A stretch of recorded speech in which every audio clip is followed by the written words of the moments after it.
l'histoire du CBD est très riche, hein, puisqu'elle faisait partie de la pharmacopée chinoise, indienne au tout départ. Il est aussi dans la pharmacopée française, jusque dans le milieu du XXe siècle. Et puis après, dès qu'il disparaît, il y a une grosse pression, sur les études. Et du coup, on découvre le système endocrinien très tard. Qu'est-ce que tu peux nous dire dessus? Les cannabinoïdes, les phytocannabinoïdes sont effectivement victimes, d'une certaine façon, d'une régulation, d'une législation qui a empêché le travail scientifique. La plante, les phytocannabinoïdes, accompagnent l'homme, depuis toujours, mais comme tu l'as souligné, la découverte du système endocannabinoïde est une découverte très récente de la fin du XXe siècle. Et donc, en effet, médecins, pharmaciens, et cetera, n'ont pas eu d'enseignement parce que tout ce qui a été découvert à partir des années, alors fin 60, fin 80, 90, et cetera, bah, ça exclut aussi, beaucoup de praticiens, du monde de la santé, des connaissances sur, les cannabinoïdes, notre propre système endocannabinoïde qui est absolument majeur dans l'organisme et des connaissances des phytocannabinoïdes.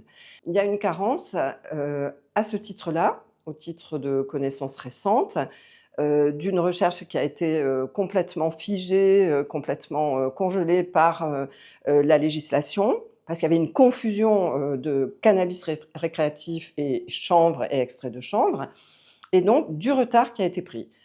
Il y a quand même une recherche, fondamentale, bon, ce que j'appelle moi la ratologie, c'est-à-dire, tout ce qui est fait en éprouvette, sur des lignées cellulaires et tout ce qui est fait sur, la souris, et cetera, voire les chiens, parce qu'il y a quand même des études très, très intéressantes sur l'utilisation des cannabinoïdes dans les lésions, arthrosiques des chiens, qui sont des études très positives. Bref, mais donc là, il y a une certaine quantité d'études. On regarde PubMed en 2000, si on tape, CBD, on voit 1000 études à peu près. En 2024, il y en a 14 000, donc il y a quand même des travaux qui sont faits. Mais effectivement, passer de, faire de la recherche translationnelle, hein, passer de ce qui est prouvé à partir de cellules, à partir d'animaux, l'extrapoler à l'homme, ça c'est beaucoup plus compliqué parce qu'un produit qui n'est pas brevetable, parce qu'il existe dans la nature, il n'y a rien à inventer, ne va pas forcément intéresser un gros laboratoire. Bon, il y a l'épidiolex, voilà, ça c'est sûr. Et il y a des choses probablement qui vont se passer, dans l'avenir, bah, il y a le cannabis thérapeutique qui va arriver aussi. Mais il y a quand même quelques études qui sont des études positives, il y a des études négatives, mais il y a quand même des études positives qui existent. Donc là, par rapport à ça, des pays phares. Israël, c'est sûr, ils sont très, très promoteurs. Là, ils travaillent par exemple beaucoup sur des applications de cannabinoïdes, ils travaillent beaucoup sur la galénique et sur les utilisations transdermiques, et cetera, des travaux très, très intéressants. C'est un système ubiquitaire, le système endocannabinoïde, c'est passionnant vraiment.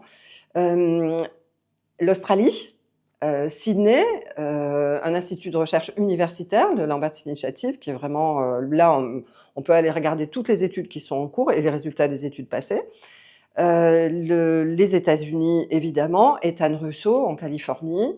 Il y a bon, voilà, il y a des grands noms, de la recherche, sur les cannabinoïdes, Frenjo Grother-Hermann, en Hollande. Après il y a Pertwee, après il y a Di Marzo, il y a Kripa qui a beaucoup travaillé sur l'anxiété. Enfin, il y a vraiment, vraiment, vraiment quelque chose de consistant, mais ça reste compliqué. Le fait que conduire des études cliniques, ça coûte extrêmement cher et que, des initiatives privées, pas forcément toujours les reins pour amener ces études-là. Le dernier, congrès congrès mondial sur les phytocannabinoïdes a amené, une conclusion qui est: il faut faire plus d'études en vie réelle. Voilà. Parce qu'il y a des utilisateurs, les utilisateurs sont là, il y a des millions d'utilisateurs dans le monde.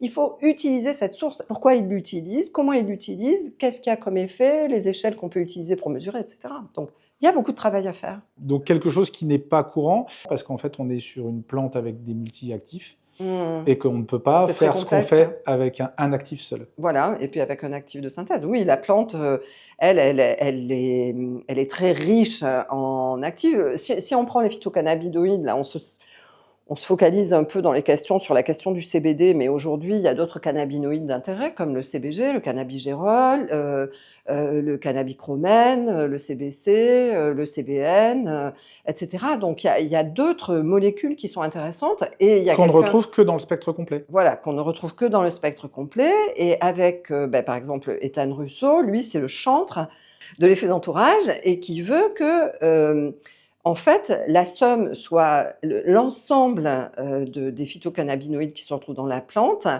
a plus d'intérêt que si on ajoute séparément, chacune à l'autre. C'est-à-dire vraiment le tout est supérieur à la somme des parties.